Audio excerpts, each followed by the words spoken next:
Hi, so I'm shooting the next episode now because I'm shooting as many videos as I can while I have time to myself.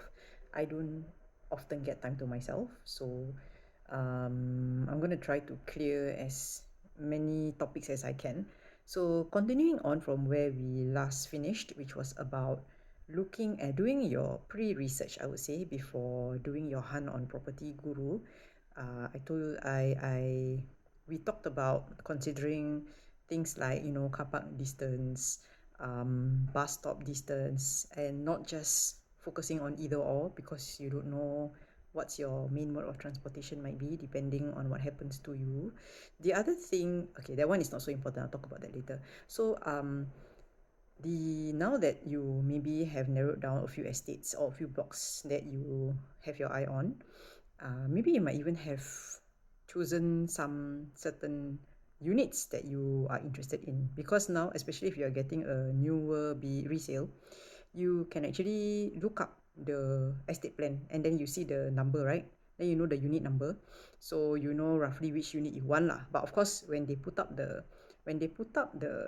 advertisement on Property Guru, you won't know the unit number. Only the agent will tell you after you approach the agent.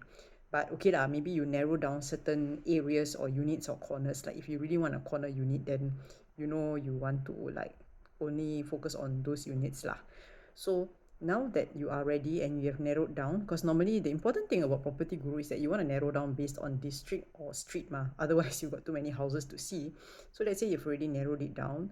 The next things that normally my thought process lah. Okay, here I think what you may want to consider is, do you want to get a unit that is like very rabak or like needs a lot of work, or a unit that you want to do minimal renovation? But if you are saying, oh, I want a unit with minimal renovation, you do have to bear in mind that sometimes things in pictures and even in a very rushed viewing, and things like maybe you see at night and you never notice, um, you you may think that actually you are okay with it, but later when you move in, right, you may find that you are not okay with it. So for me, I think that one is like you need to know yourself lah. For me, I will find that no matter how nice the unit is, right, I will always want to customize it and make it my own. So for people like me, it would be more beneficial to just get a very old resale, which maybe I can negotiate a better price and use the save money to spend on renovations instead. Um, I mean, even things like, do you want to keep the aircon, right? But if you think about it, it's a nice new house. Wouldn't you prefer to just take out the aircon and redo your own aircon? Or maybe you also don't like the way they do the ducting, or maybe you want to conceal the ducting in a false ceiling, this kind of thing. So of course, if you plan to do extensive customization work, obviously you're gonna go for a far older resale, tear out everything and then just redo it back from scratch. Uh, but I mean, if for me, I will never prefer to get a very like newly MOP BTO, because those are going to be super expensive, and it's not like I'm going to keep the things that the owner did anyway, because maybe I don't really like their style, maybe we have a different way of living, maybe I cannot adapt, maybe I just don't like their color scheme. So yeah, I mean, this is something that you want to see lah. Okay, so I've actually perfected the art of looking at Property Guru.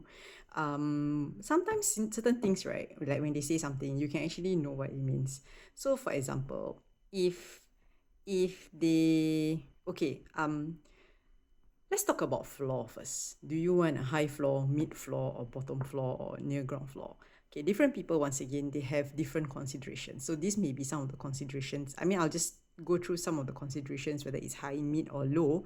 For high floor, okay, it's fine if it's high floor. Most people want to go for high floor because like windy, nice, unblocked view. Although in this era, I don't know whether unblocked view is really an unblocked view.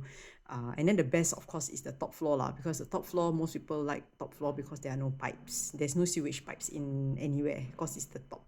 But then some old people will say top floor will be very hot because there's no like layers of other flats to insulate you. I really don't know. I've never stayed in a top floor before, but I really love to see. Two of my cousins actually own top floor units. One is a BTO, one is a resale, and it's very nice to go to the toilet because their toilet has no pipes. It's like very nice to see. I think they're very lucky to have had the privilege of buying a top floor unit lah. Although some people say don't like lah, but I personally think if I can find a top floor, I will have wanted to buy a top floor if it's within my budget, and if it's like I mean I like the place lah. But then top floor, the complaint will be